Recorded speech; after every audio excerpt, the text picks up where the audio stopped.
Significant upgrade from our last van. Plenty of room at the moment.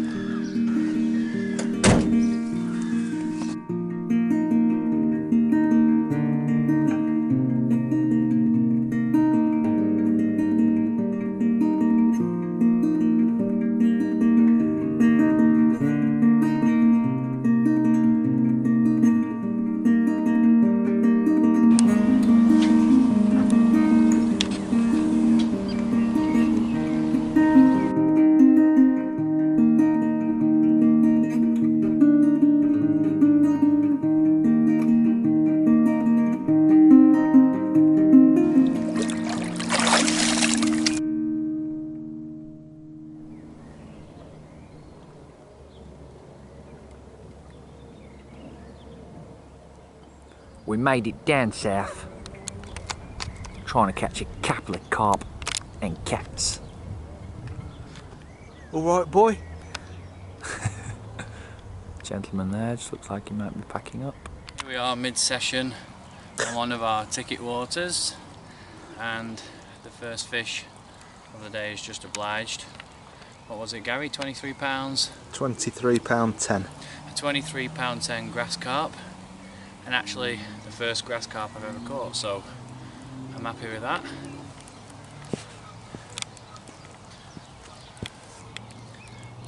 There you can see.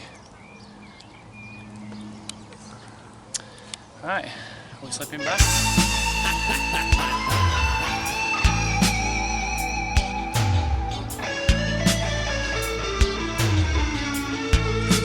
There we are. Just going to return him back to his watery home. Here we go.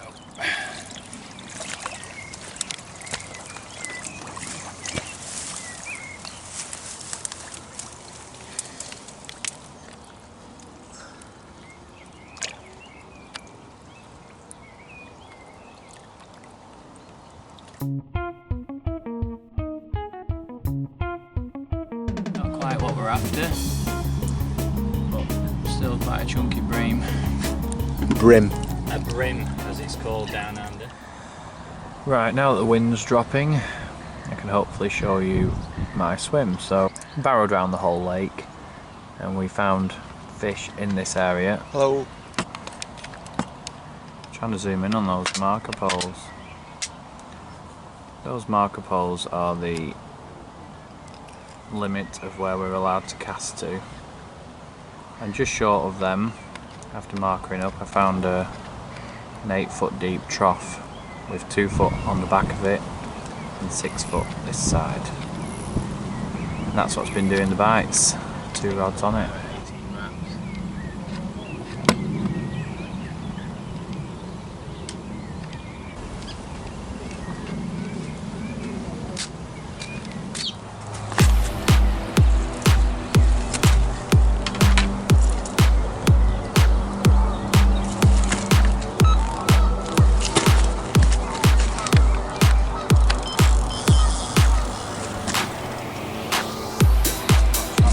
How deep is it there?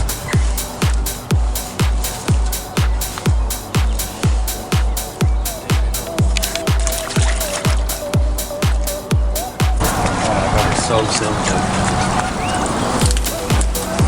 Don't think it's a grassy, this, is it?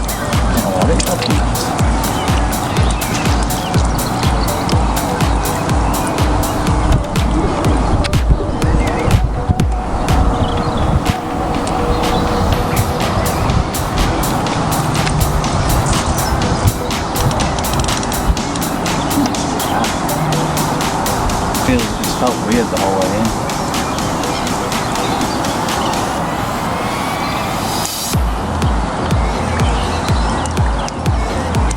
Yeah, but it came right up on top a minute ago. It doesn't feel like it's a carp though. Yeah, I dropped the lead, didn't I? So it will come up on top. Didn't even know it had been hooked. I don't think that first one knew it was hooked probably. Oh, it's a carp.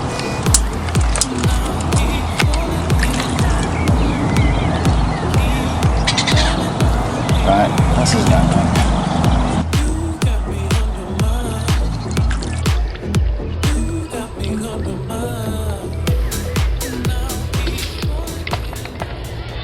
Manga, manga, manga. Oh, I'm going to get out the bloody pond here. Right, so here we are with the second fish of the session, on the same rod and the same rig, which we'll show you a bit later on. Catfish just into double figures, just over £10, and the second one so far, so hopefully more to come. Certainly liking the mad baits.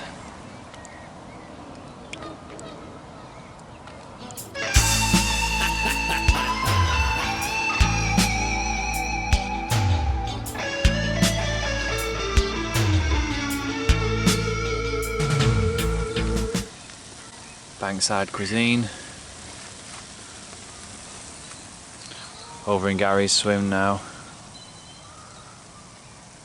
Night's just about to draw in.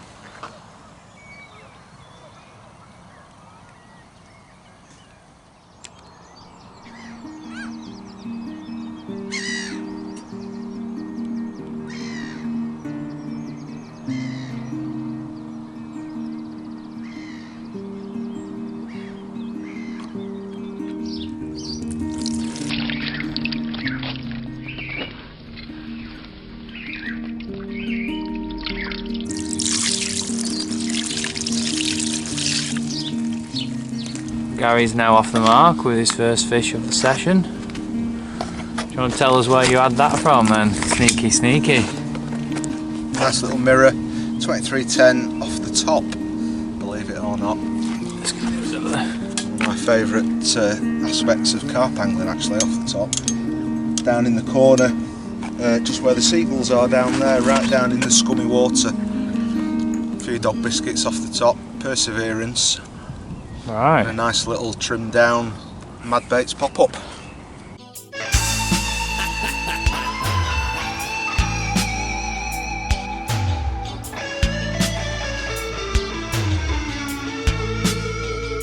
Let's have a look at him, Gary.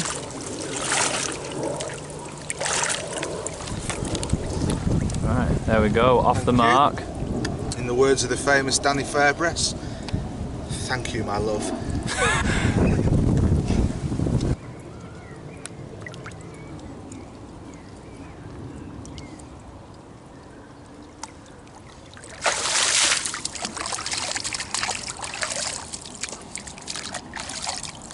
Yes, get in, come on!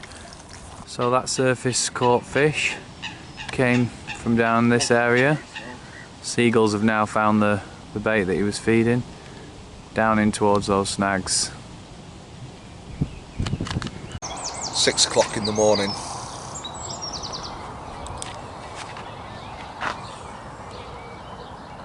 Who's told you this?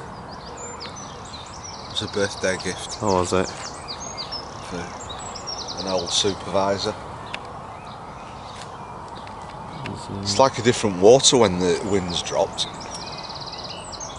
Well, it's probably about, what time is it? 5:45, 6 o'clock in the morning, and it's still flipping freezing. You haven't talked us through where you've been fishing in your swim, so let's go and quickly do that, because his battery's about to die. So they call this Snaggy Bay. Right. And we were told down this side or anywhere across that far bank. So my first cast was try and gauge the depth. As you can see, there's a marker float out there. Someone's obviously been spodding out there this morning. Now there's a snag. Been snagged on it 3 times, once with a fish, once with just a lead and the marker float. So I've stayed cleared from this side and went into this bay. You can just see on the far margin there's a bay. Yep. This sort of marker float is a little bit in the way to get into that other bay. And when I had wound my rods in, I had a little wander down into that corner. Wind was hacking down there, and there was all these willow blossom things on the surface. The carp were just down there snoozing and just generally sunbathing. I flicked a few biscuits in, managed to get a little bit of interest going. Flicked a controller out with a cut down pop-up boilie on it, and 2310 graced the net. It was very welcome. So that was my first fish.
Obviously the first ingredient is boilies. Now you can see two different colours there.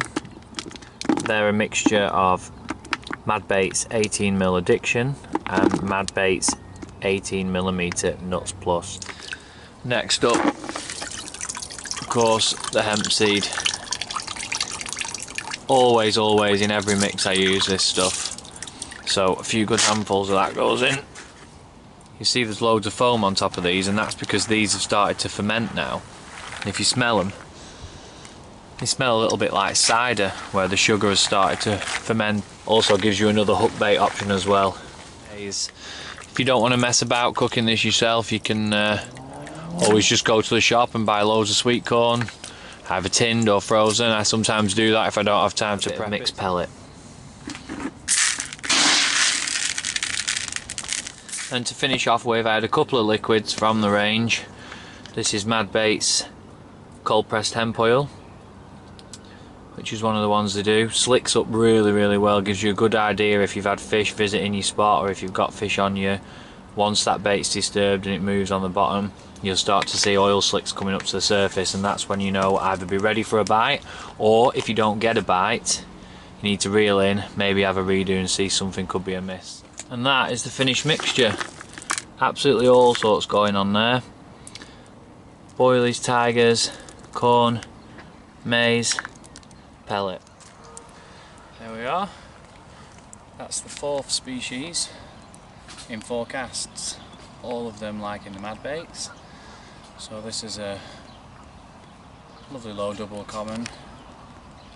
Caught on a little spinner rig with the compulsive angler pair drop pop-ups. Happy days.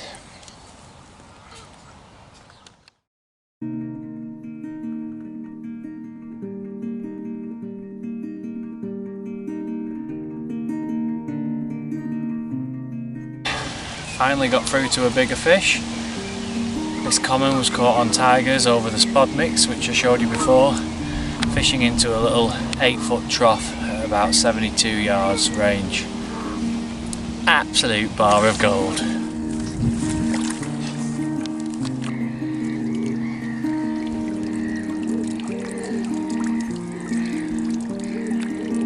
Another bar of gold. Well chuffed with him. Old warrior. Let's watch him go. Thank you, my love. Yeah. Woohoo! Tail is huge.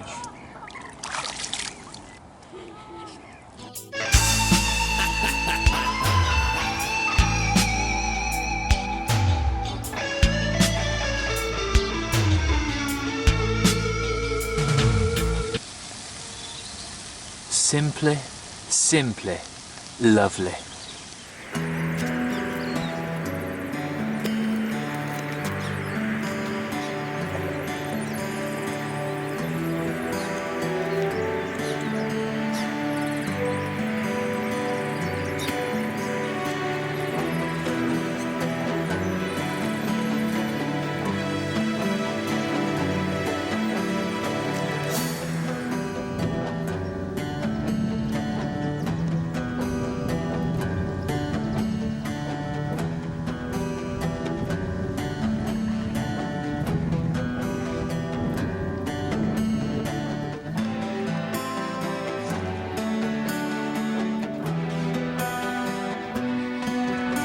Nice scaly one for Gary. Caught here at first light. Fishing into the snags.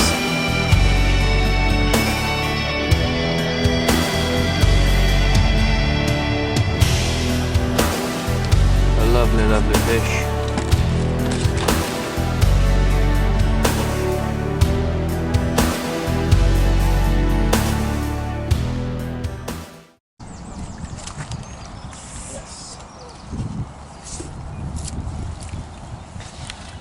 Return this one now. Thank you.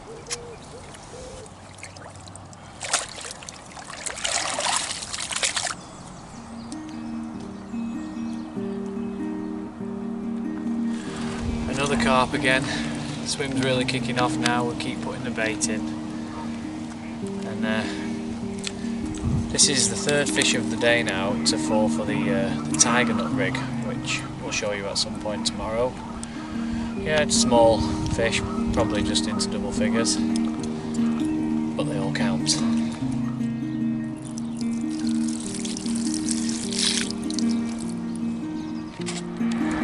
There we are, another one. Fall into the spot in the trough, 72 yards.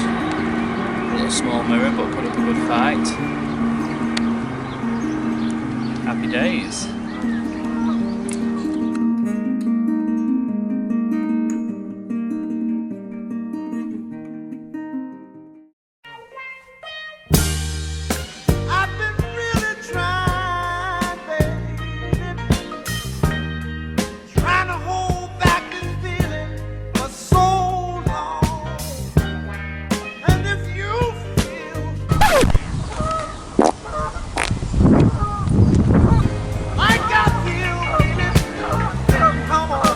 Fish were starting to accumulate. Yeah, they weren't spawning, were they? But there was loads of fish on the surface here.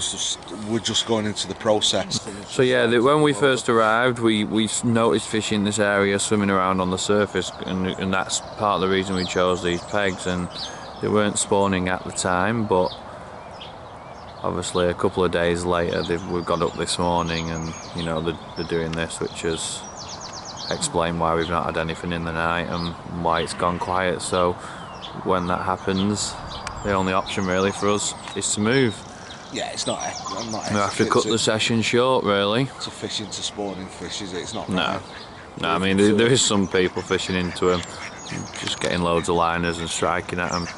Yeah, we need to move somewhere else, and hopefully they won't be spawning wherever we end up. And picked up, I don't know, 3 or 4 bream. Yeah. Which are absolutely covered in spawning tubercles, literally like sandpaper. And they're a good stamp of bream in here if you're into your bream fishing. They're yeah, they are. £6, weren't they? Yeah, they go bigger than that as well. Over and out, Gary. Signing off, Over Mr. Cross. See you later.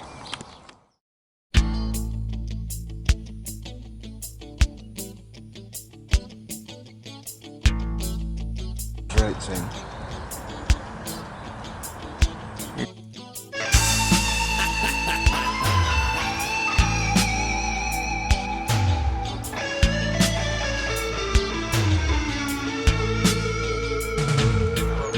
Well, good morning. The move has paid off handsomely. We've got one each from this new lake. This is only a very small fish, but it's his first one from the venue. So smallest in the water, I think. Yeah, probably. I think there's around 150 fish in here. When it's your first one, it's always worth having a look at. It was an absolutely unmelting run, this one. Yeah, loads of little bleeps, and then it was there. At distance, and it had kited so far to the right. Obviously hard to see a line when it's pitch black, but it had kited so far to the right, and there was like little tiny single bleeps. I thought it was a brim at first. Right. But it's an angry little fish, this. So where did you have it fishing to? 17 wraps out onto, apparently there's a break in the gravel bar. Right. There's a double gravel bar, and there's a break in it, and it shoots off at a different angle then. So you fished into the little gully in between? Into the gully in between. And it's produced this, which fortunately its mouth is a bit damaged from past experiences. Get this one back and see what else we can come up with, eh? Yeah, let's do it. Right, probably going to be the last fish, this one. We're heading home today, but it's been worth making the move. We've had a few from this new water, which is a lot more difficult than the one we were at before, and a lot lower stocked, but it's been a lovely lake.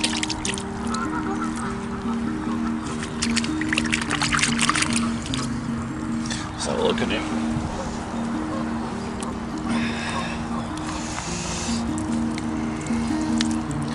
There we are.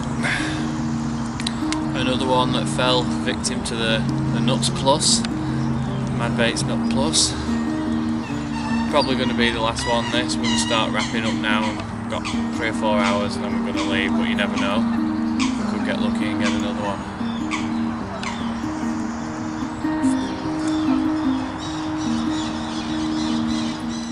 Alright, so I'll quickly show you my swim. We got here in the morning yesterday, having packed up from the other water that we were fishing. I've never seen this place before, we've only just got our tickets for this club, so we had a quick walk around. We saw a few fish milling on the surface down in the bottom end there, but there was a lad fishing in the end peg. It wasn't really the correct etiquette to go jumping in either side of him. So we carried on walking around. There was a couple more on the surface out there towards the set of lilies that literally only just coming up, so you can't see them on the camera, but I think they get quite thick in the summertime. We didn't see anything down here. Behind this island there's loads of snags and little dot islands. It's a real jungle down there. We didn't see anything down there. I've got one rod fishing out off the corner of this island, and there's some kind of marker pole in the water there. I've got one just off the edge of there which has just produced the 18-pound fish. But the second rod is fishing right up against this fallen tree. And there's quite a lot of water behind it. The ducks and coots are going in behind it. When I actually hooked the fish, it swam up that gap there. But managed to get it out no problems, just kept the tension on and slowly walked back. Yeah, one rod there and one off the corner of the island. This is Gary's swim. There's two gravel features that come from that marker pole which I showed you before. Run from there down the lake and then they turn in to the left into this corner. There's two bars quite close together and maybe a rod length in between them. On advice of the bailiff, had one in the silty gully between the two which has produced a fish. And his second rod, the margins are pretty deep and it's quite silty in the margin. But was it how many wraps? 4 or 5 wraps out? 4.5 in line with that large tree at the end where it dips down off this oak tree here. And so there's an absolute clean gravel bar of some description. There's just a big clean gravel hump, 4.5 wraps out off the end of this oak tree which the bailiff told us about, and that produced a fish as well. But the wrong species. Yeah, it was the wrong species. Wind's starting to pick up now, so we'll probably make some breakfast and think about going home. Let's release this beauty.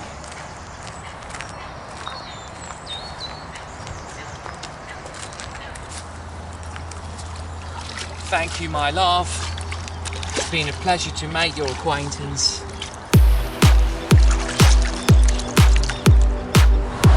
Not what we like to see.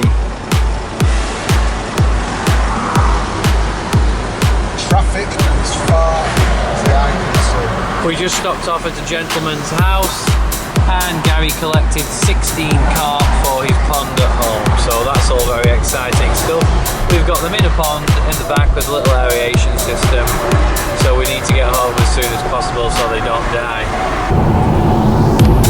So Gary's quite upset at the gentleman down there in the black car, and he's referring to him as an MLW. Middle lane wanker. Middle lane wanker. Middle lane wanker.